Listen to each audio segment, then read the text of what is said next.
Our final look at the Tampa Bay Buccaneers and the Green Bay Packers ahead of what could turn out to be a pivotal matchup when the end of the season rolls around. Let's go.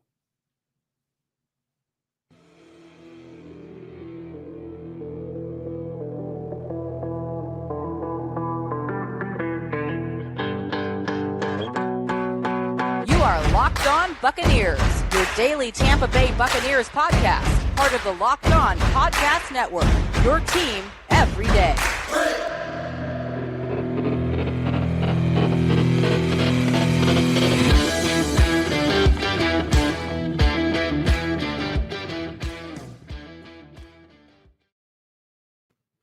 What's up, and welcome to the Locked On Bucs Podcast, part of the Locked On Podcast Network, your team every day. We are your daily podcast covering the Tampa Bay Buccaneers, free and available on all platforms, including YouTube and the new 10 Tampa Bay Plus app on your Roku and Amazon Fire Stick. We want to thank you for making us your first listen or view of the day. I am James Yarcho, rejoined by my co-host, one Mr. David Harrison. You can check out his work over at Sports Illustrated's BucsGameDay.com. Check out mine at SB Nation's BucsNation.com. And of course, make sure you follow everything on Twitter at Locked On Bucs, at JYarcho_Bucs, and at DHarrison82. Yeah, thanks again for making the Locked On Bucs podcast your first listen or view of the day. Today's episode is brought to you by BetOnline. BetOnline has you covered this season, more props, odds, and lines than ever before. BetOnline, where the game starts. Our biggest confidence and concern for the Tampa Bay Buccaneers as they host the Green Bay Packers in Week 3 coming up. But first, we're going to dive into the most recent injury report, which will make Richard in the live YouTube chat happy, asking about Donovan Smith and Jacko. Excuse me, this is our show. Please don't give it away. No spoilers, guys. No spoilers. How are you guys? We appreciate all of you. James, on Thursday, of course, listen, guys, there's another practice report coming out on Friday. Make sure you check that out. Of course, nothing is 100% final until then. Not practicing, however, on Thursday, wide receiver Chris Godwin, defense tackle Akeem Hicks, wide receiver Julio Jones, and tight end Cade Otton, who, just to throw it on there, is missing time due to a personal matter, not an injury. Don't know what it is. Not our business. Hope everything is okay with him, his family, his loved ones. Looking forward to seeing him back with the Bucs when that time comes. Absolutely. Limited in practice on Thursday. Left tackle Donovan Smith with that elbow injury was an upgrade. Limited participant from not participating on Wednesday. Running back Leonard Fournette, wide receivers Russell Gage and Brashad Perryman. Full participants Carlton Davis, the third, with his hip injury, an upgrade from Wednesday. Again, he was limited Wednesday, full participant on Thursday, which is obviously great news. Robert Hainsey, an upgrade as well on Thursday to full participant. Scotty Miller, also an upgrade to full participant. And Zion McCollum, the rookie cornerback, still a full participant, which with a hamstring injury, James, is a little bit tricky at times. So before we get into the Green Bay Packers, a little bit of interesting development coming out Thursday. What do you think about the Buccaneers injury report? I'm extremely concerned about Julio Jones' status. And we talked about Chris Godwin and earmarked probably the Chiefs game as the earliest we would see him back. Julio not practicing again, I am now concerned that he will not be playing in this game. And I had said earlier in the week, and I said on the crossover episode with Peter Bukowski, that I lean more towards Julio is playing this week. He was a game time decision against the Saints, didn't go. Figured he would be back this week against the Packers. 2 days in a row now not practicing, and I get it. He's a vet. You know, he's a guy that can take the whole week of practice off and still be able to play in the game, but I am growing more concerned that he will not be available. On the flip side, very promising news on the Donovan Smith front, returning to practice with that elbow injury. I don't think it's set in stone by any means that he will play, but I think there's a very high likelihood that it does happen, barring any potential setbacks.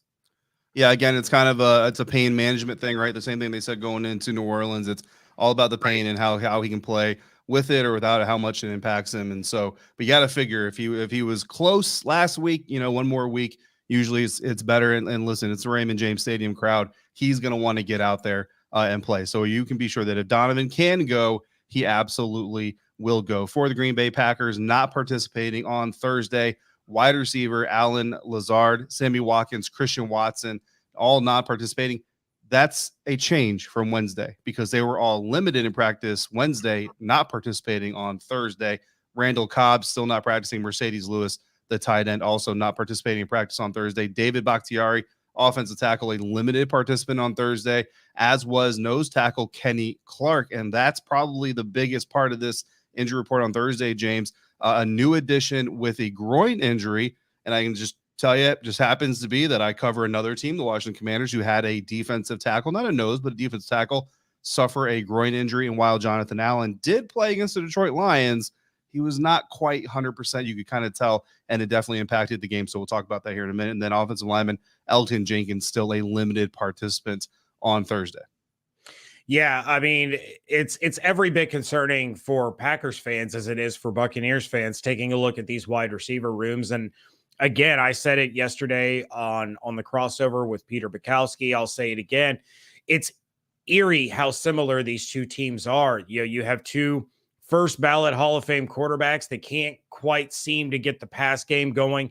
And you have two wide receiver rooms that are just beaten, battered, and bludgeoned, and also suspended. So, it is concerning for both teams. And, these are two teams now that are going to rely heavily on a couple of their running backs. Aaron Jones coming off of a phenomenal performance against the Chicago Bears, but A.J. Dillon is the one that had more opportunities than Aaron Jones. So you have the two-headed monster there in Green Bay. And, of course, you have Leonard Fournette. We're going to see Keyshawn Vaughn's season debut. So a lot to unpack there. Keep your eye on the injury reports coming out on Friday. We are going to be talking about our concerns and what we're confident in coming up in just a moment.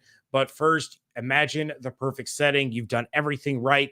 You have the woman of your dreams standing by, just waiting for you to pop the question. Her family and yours are hiding at a distance. You've done everything right, except get insurance for the ring you're about to put on her finger. Except you fumble the ring right out of the case. It goes through a crack in the pier and it's gone. Just gone. Forever. The ring that she was supposed to wear for the rest of her life that you were professing your love with, it is gone. Sounds like how you would feel after, spending last Sunday in New Orleans if you were a Saints fan. But you could have listened to us and gone to Brightco Jewelry Insurance, and you could have been backed up to 100% in that 2-minute drill. Brightco isn't just about rings. You can insure that special watch or necklace, whatever you need to do it quickly at bright.co/locked on, or a quick phone call for just $5 a month. Bright.co/locked on is the place you want to go check out. The bottom line and some fun videos on exactly what you shouldn't do, but you should. Get some protection for that jewelry from the guys at bright.co.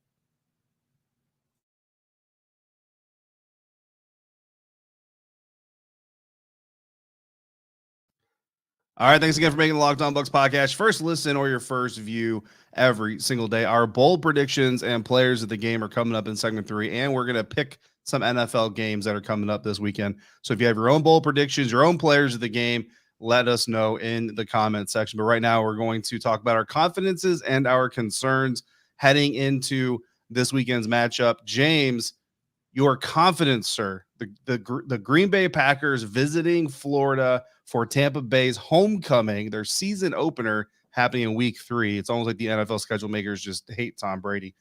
What gives you confidence the Buccaneers are coming out of this weekend with a win?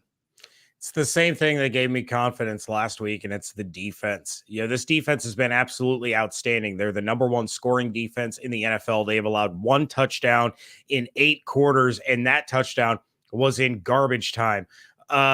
You take a look at the fact that they have the most sacks as a team in the NFL. They are tied for second in takeaways. Then you take a look at the guy that's on the other side of the field. We just talked about all those wide receivers dealing with missing practice, dealing with these injuries. Aaron Rodgers has a losing record in his career against the Buccaneers.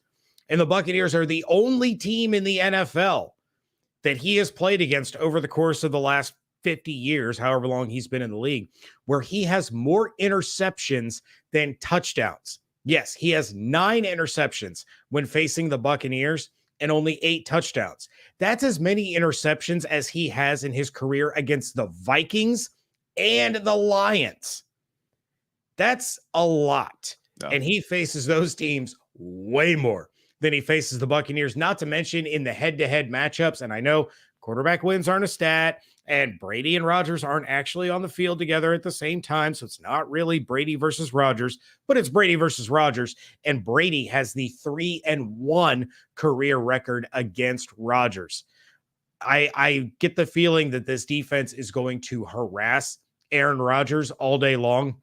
They're going to bring the pressure. They're going to make him uncomfortable. And we know that this secondary is very opportunistic.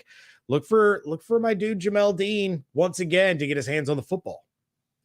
Yeah, absolutely. Obviously, Richard agrees with you talking about how much Rodgers is going to be harassed by this Bucs defense on Sunday, and Jacko agrees with me because the Bucs run defense and the strength of this defense for me is what gives me confidence. So we're both talking defense here, right? And I don't think that's a huge surprise after what we saw in the first 2 weeks. It's not that anybody's doubting Tom Brady or like, oh no, the sky is falling. This is the year that Tom Brady is finally going to hit rock bottom or anything like that. I think it's just, go back to the injury report. We got like 17 wide receivers on there, and somehow Tyler Johnson still isn't on the roster. So, it is what it is at this point in time. But I saw a fan on Twitter talk about how, you'd much rather the team that you're rooting for go through this early in the season than later in the season. We saw the Bucs go through this at the end of last season.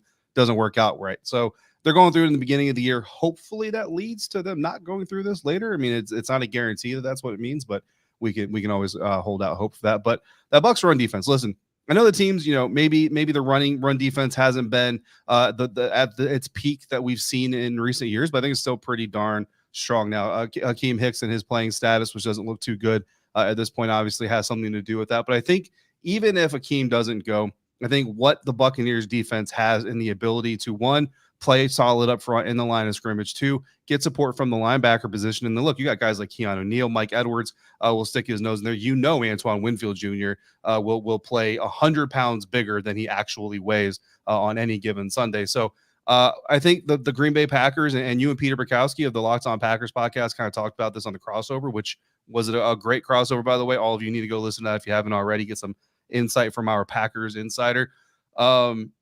It's going to be a ground and pound game, right? The title of the crossover says it all. It's going to be an old school knockout, drag it out type of football game. That means Aaron Jones, Leonard Fournette, the run defense that shows up the most is probably going to win this game. And I'm confident that the Buccaneers defense is going to be that defense, even though Aaron Jones is on my fantasy roster. So boo for me, but you know what?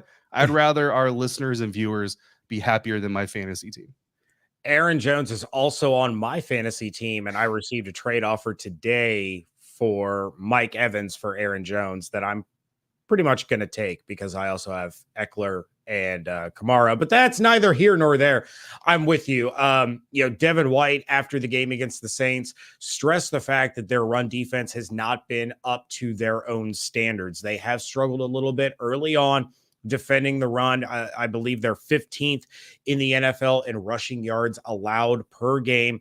So that needs to tighten up. And this is going to be the week to do it, no doubt, because of the offensive struggles of the Green Bay Packers. They have to go through that run game. And of course, those short dump offs to AJ Dillon, to Aaron Jones are essentially an extension of the run game. It's that whole run through the air type of mentality. But I look for these Bucs defenders to swarm to the run because they take this personally. They take their run defense and their status and reputation as one of the best run-stopping defenses in the NFL. That is very personal for them, and they are not living up to that billing early on. Even though all the other numbers are absolutely fantastic, they're really focused on stopping that run. So I'm with you 100%. I'm every bit as confident as you are that they get that right. Now, let's flip it over, David, to some of the concerns that we have. And mine is protecting number 12. It's going to continue to be a concern until we see him actually have a clean pocket consistently. Now, if Donovan Smith returns, again, barring any setback, barring any anything crazy and he's able to go, I am a little bit more confident in this offensive line being able to keep him upright, give him some time to get the ball out of his hands. But they're going up against Rashawn Gary, Kenny Clark, Preston Smith. All are in the top 6 in the NFL in pressures. So this Green Bay defense knows how to get after the quarterback, whether they're, getting sacks or not. That may not show up on the stat sheet, but hurrying these throws, getting the quarterback off a little bit, again, creating opportunities for the secondary, much like the Buccaneers defense does, it can cause problems. And it starts up front, and it starts from Hainsey over to the left side, because I think the right side of the line has been perfectly fine with Wirfs and with Shaq Mason. It's been an issue, and I think Hainsey has played well, but you take a look at Gedeke, you take a look at the revolving door at left tackle, given all the injuries, it's concerning. They have to protect number 12.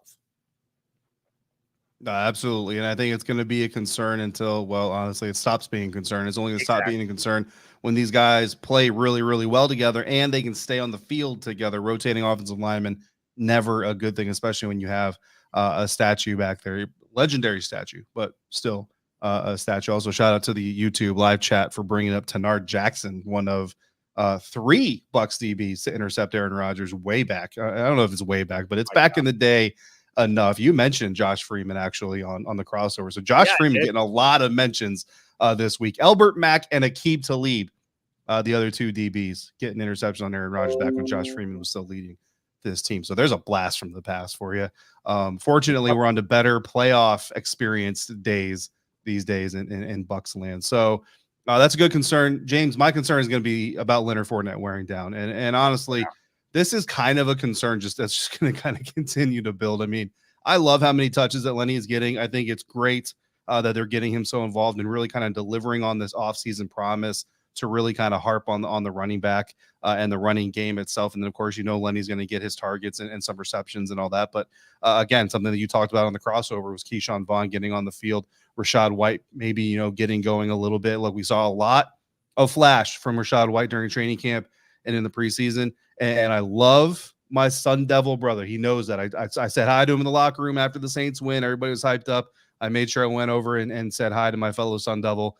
But we haven't seen it in the regular season yet, James. We just haven't seen that spark yet. And that's okay as a rookie. You know what I mean? We don't need to see it every single week, but you would like to start seeing it, because then the Buccaneers could potentially get confident in spelling Leonard Fournette a little bit and not leaving him on the field so much to get these 25, type touch games, because they're great early on, and we love seeing them, especially right now where the receivers are banged up. You really want to lean on him, but you got to keep him healthy as well. Leonard Fournette's a guy that has a hard time staying healthy for an entire season. Definitely not going to hold up to continued punishment. Unfortunately, this week, it looks like it's another one. So hopefully he's getting a lot of treatment, a lot of the suction cup, weird massage treatment that they get and all that stuff, because they're going to need him. But maybe week 4, you know what I mean? Maybe week 4 against KC, like they can kind of get some guys back and maybe hit some pass routes and stuff and let Leonard Fournette kind of rest a little bit. Yeah, he even said after the Saints game, he felt like he was running on one leg, and then all of a sudden the team flight gets back and he's right in the weight room trying to get ready for this week. So you love the dedication, you love the responsibility and the leadership that he's taking on, knowing he is the guy. And I am with you 100%. I am worried that he's going to start to break down. He's already dealing with some small things, but you want him healthy late into the year. So some things to keep an eye on, and we are going to get into some bold predictions, some player predictions, and of course the score predictions coming up in just a moment. But first, betonline.net is your number one source for all of your pro and college football betting needs and sports info this season. Find all of the latest football league developments, game matchups, news, and podcasts, including this week's games. My apologies, I can't read. BetOnline is your continued source for all of your sports wagering information, including live betting, esports, and scores. The fastest and easiest way to check in on all of your favorite sports and events, including MLB, MMA, boxing, and golf. Right now at BetOnline, the Bucs Packers are a pick'em. The Bucs opened up as 3-point favorites, and it has whittled its way all the way down to a pick'em. So head to their website today or use your mobile device to learn more about the trends and action. Bet online, where the game starts.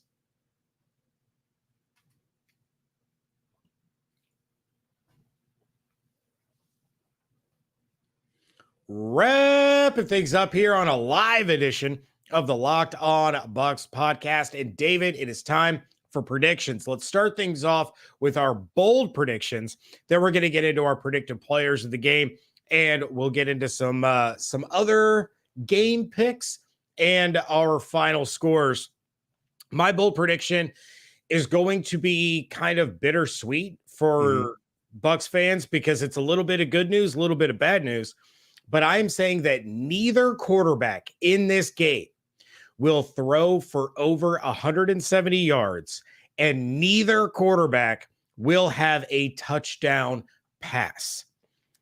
The laundry list of pass catching player injuries is ridiculous. And of course, there is no Mike Evans in this game. It is going to be a lot of Leonard Fournette.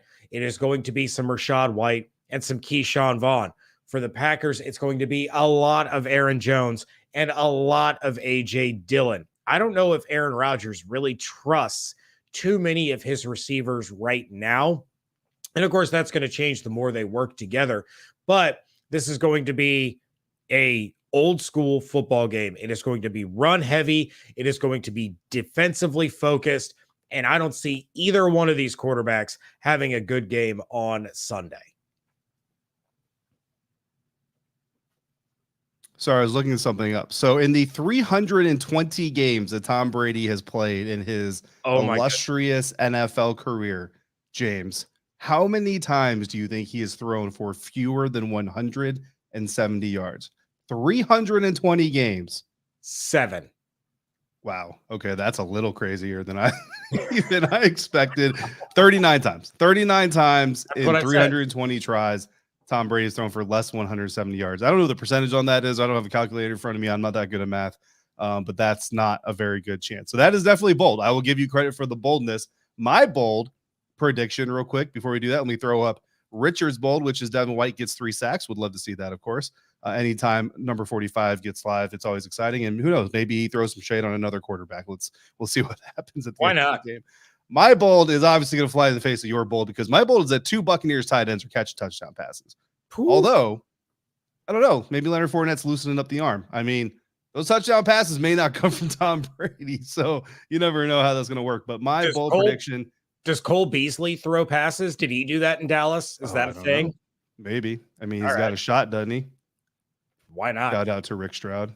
But anyway, two tight ends for the Buccaneers catch touchdown passes on Sunday against Green Bay Packers. And here's the way I envision it. Run, play action, tight end touchdown. I don't know. It works in Madden.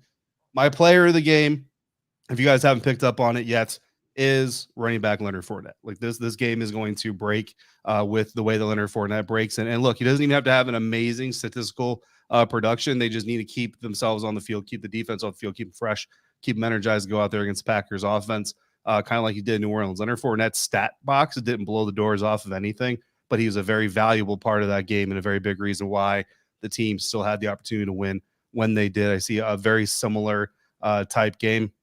So that is my player of this game, Leonard Fournette, running back, Tampa Bay Buccaneers.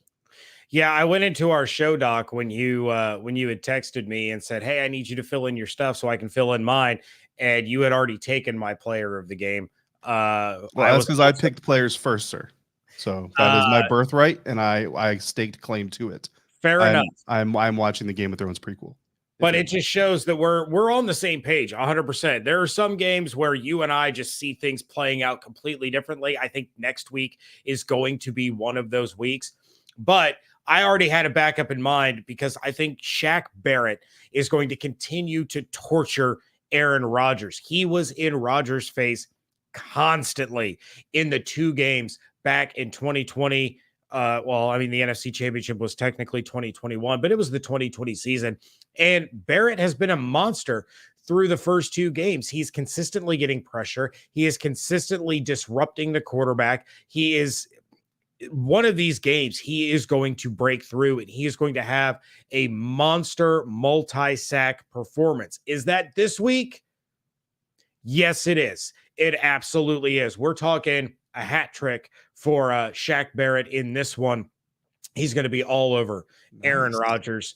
And this entire defense is going to get after him, punish him, make him uncomfortable, give him a little bit of the yips where he has to get that ball out to receivers he doesn't trust even faster. And it's going to start with Shaq Barrett. All right. Shaq Barrett and Devin White both getting 3 sacks. That's 6 sacks minimum of Aaron Rodgers. Going to make him wish he had retired. All right, let's get into some game picks real quick before we get to the game that matters the most. James, Buffalo Bills at Miami Dolphins, a match of 2 undefeated teams in the AFC in the same division, 2-0 at 2-0. The game is in Miami. The Buffalo Bills are favored by 5. Who you got? I will take the Bills. Minus the 5. The Bills and the points. You're taking the Bills. I saw something today that like the last 20 Bills victories have been by double digits. Yeah, it's crazy. The Bills are definitely something. Good thing we don't got to worry about that anytime soon. Next game, New Orleans Saints at Carolina Panthers. And of course, there's an undefeated team in this competition. And of course, it's the Carolina Panthers. Didn't they do this last year and then they lost like 19 games in a row? No, they did do that one year, but no. 0-2 Carolina Panthers versus the 1-1 New Orleans Saints. An opportunity, James, for an NFC South team to just absolutely come out the gate stumbling on their face. I mean, nobody would pick the Saints to start 1-2. New Orleans favored by 2.5. Who you got? I will take the Saints and the points as well. Saints and the points. And then we got the Vegas Raiders and the Tennessee Titans. And this one is amazing. 0-2 going in against 0-2. Vegas favored by 2.5. It's in Tennessee. Who you got there? Pandemonium in the streets of Nashville because the Raiders are going to come in and they are going to smoke them. This might be a bigger win differential than the Bills and Dolphins after I just talked about that double-digit streak. The Raiders are going to in the words of Steve Smith, Titans are going to get ran in this one. It's going to get ugly. Yeah. All right. So now we got to get to the game that everybody's here for, of course. Buccaneers hosting the Green Bay Packers. For those who didn't see the crossover, again, that came out on Thursday with Peter Bukowski, the host of the Locked On Packers podcast. Again, one more time, recommend that you check that out. It's always a great time when we do these crossovers. James, who you got? I did predict another defensive score for the Buccaneers in this one on that show. And that is the score that will prove to be the difference. I took the Bucs 20-13. All right, you took the Bucs 20-13. Richard is in the comments here on the live chat. Buccaneers 27, Packers 13. So he's got a little bit bigger energy than you do. I also have a little bit of a bigger energy than you do in this game, James. I think this is going to be a 10-point game, and I think it's the Buccaneers game to win. And I think we're going 31-21.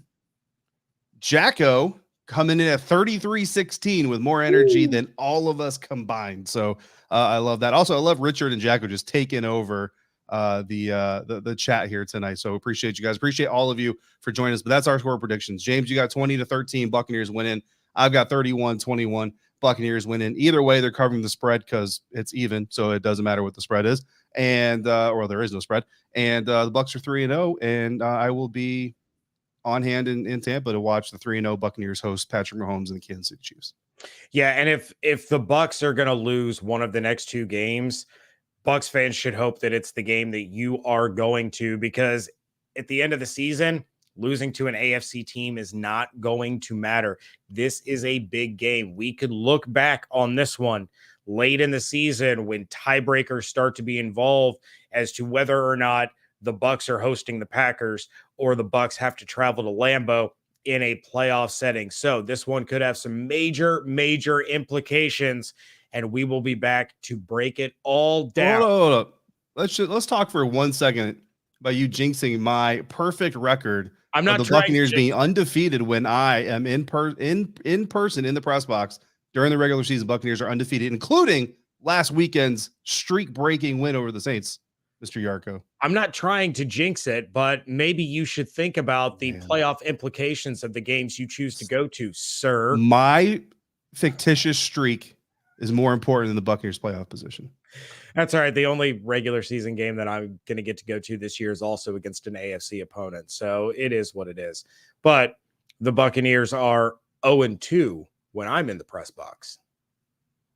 Yeesh. One of them was in preseason, so it doesn't really count. Anyway, that's going to wrap it up for this one. We will be back to break down what happened between the Buccaneers and the Packers on Sunday night live here on YouTube.